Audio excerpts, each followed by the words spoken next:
Hey guys, it's Logan here with Hydra572. In our recent zombie videos, you guys have seen quite a bit of footage of these SOG Tomahawks, and throughout my usage with them, I've really come to like them. I would even go so far as saying they're some of the most versatile and effective close-quarter weapons there are. So today's video is going to be talking about the various possibilities and a couple of the drawbacks that a Tomahawk offers. Now, you have your normal strikes, the way that we all think of using a Tomahawk, bringing the cutting face down onto whatever you're attacking, whether it be zombie, marauder, other type of unarmed human, whatever it may be. You have your overhand, and then you can come up under on the way back.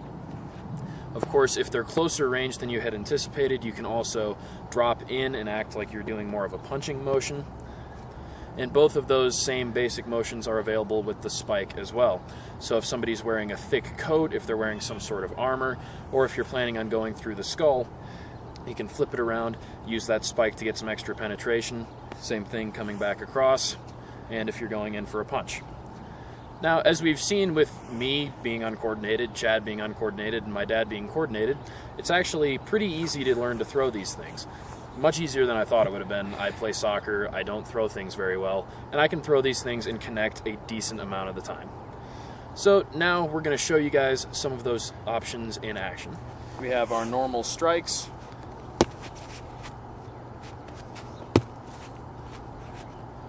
And the same things with the spike. Now we have our punching type motions.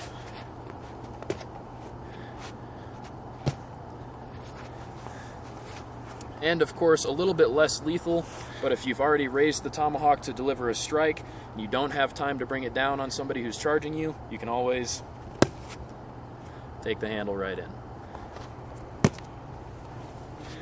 And here we see another cool aspect of throwing a Tomahawk.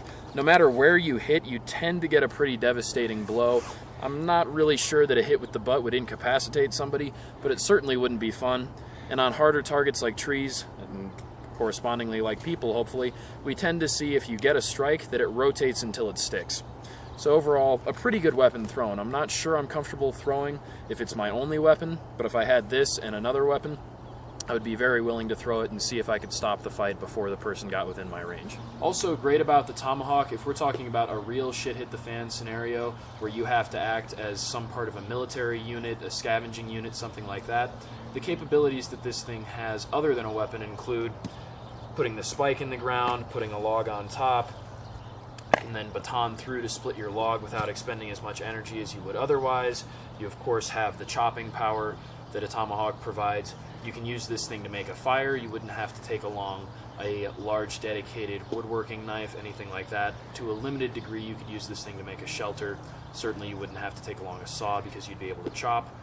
Also, as I've learned on forums from members of our armed forces overseas, great tools for entering doors and also for disabling vehicles. The spike, if applied with a lot of force, can go through a tire tread. The spike can also be used to shatter a window, all very intimidating for the people inside. Can be used to make your unit a presence when you're interrogating people who are in a vehicle, extricating people from a vehicle. Overall, just a very powerful weapon in a number of scenarios outside of just being used in hand-to-hand combat. Now, as I said, the Tomahawk does have some limitations as far as a close-quarters weapon is concerned. It is certainly larger and a bit more unwieldy as far as carrying around than a large knife. I didn't bring a fixed blade out with me, so just imagine I have a fixed blade around this size. So you guys can see this is a smaller, lighter, more easily carried option than the Tomahawk, which has to have a sheath that goes around and then maybe it's laced onto your vest, laced onto your side. Just a little bit more difficult to carry in general. Another limitation of the Tomahawk is overstriking with a knife, that is hitting with the portion below where you wanted to hit, is a relatively uncommon thing because if you're attacking and you hit there, you're still getting blade engagement into whatever you're striking against. With a sword or something, it is a little bit more easy to overstrike and not hit with the part you intended. However, up close, things are moving around with a Tomahawk. You might accidentally come and hit somebody's arm and just hit them with the shaft, which, as we've discussed, is not fun, but it does provide for a little bit of a mixed situation that could have any number of outcomes. If you're quick and resourceful, you could use this little bill in here, come down and hook across that person's arm, hook across whatever you were fighting with, use that to torque their arm, Use it to move it to the side so you can move in for a strike if you have a weapon in this hand, or just a barehanded strike. All of those are possibilities. That same little bill in there can be used for blocking and shielding. You can use it to try to disarm someone. Lots of different possibilities with this little crook on the neck of the tomahawk here. Certainly a weapon that could be used to defend against a strike from another, whether it be a knife or a club, something like that. You could certainly dodge to the side and block up, try to disarm as you're coming through this motion, come around and strike again.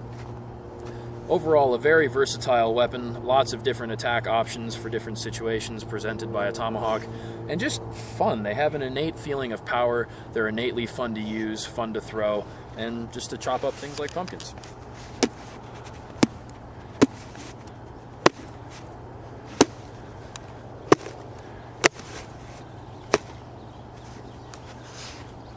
Thanks for watching. Stay tuned for more of the same.